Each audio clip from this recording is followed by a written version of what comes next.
Hi friends, ಇವತ್ತು ಉಳಿದಿರೋ ಅನ್ನದಲ್ಲಿ ರೊಟ್ಟಿ ಮಾಡ್ತಾಯಿದ್ದೀನಿ. ಅನ್ನನ ಮಿಕ್ಸಿಗೆ ಹಾಕಿ ಇಟ್ಕೊಂಡಿದ್ದೀನಿ. ಸ್ವಲ್ಪ ನೀರು ಹಾಕಿ ಮಿಕ್ಸಿಗೆ ಹಾಕ್ಕೋಬೇಕು, ಜಾಸ್ತಿ ಹಾಕ್ಬಾರ್ದು. ಈ ಹದದಲ್ಲಿ ಇಟ್ಕೊಂಡಿದ್ದೀನಿ. ಇದಕ್ಕೆ ಸ್ವಲ್ಪ ಈರುಳ್ಳಿ ಹಾಕ್ತಾಯಿದ್ದೀನಿ,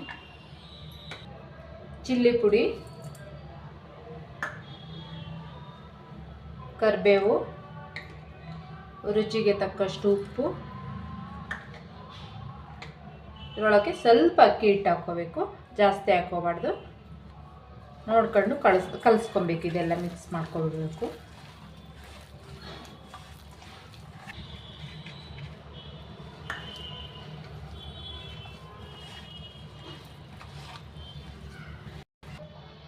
ಈಗ ಹಿಟ್ಟೆಲ್ಲ ಈ ಥರ ಕಲಸಿ ಇಟ್ಕೊಂಡಿದ್ದೀನಿ.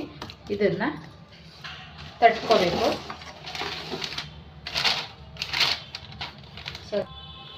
ಸ್ವಲ್ಪ ಪೇಪರ್ಗೆ ಆಯಿಲ್ ಹಾಕ್ಕೊಬಿಟ್ಟು ಎಣ್ಣೆಯಲ್ಲಿ ಸ್ವಲ್ಪ ಕೈ ಮಾಡ್ಕೊಬಿಟ್ಟು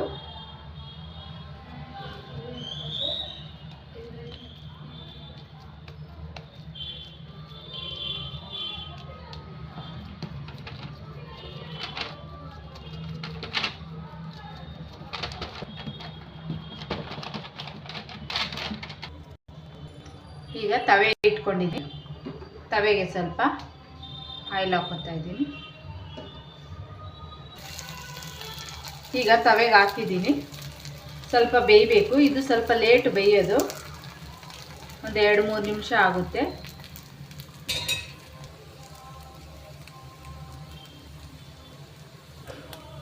ಈಗ 2 ಸೈಡು ಬೇಯಿಸಿಟ್ಕೊಂಡಿದ್ದೀನಿ.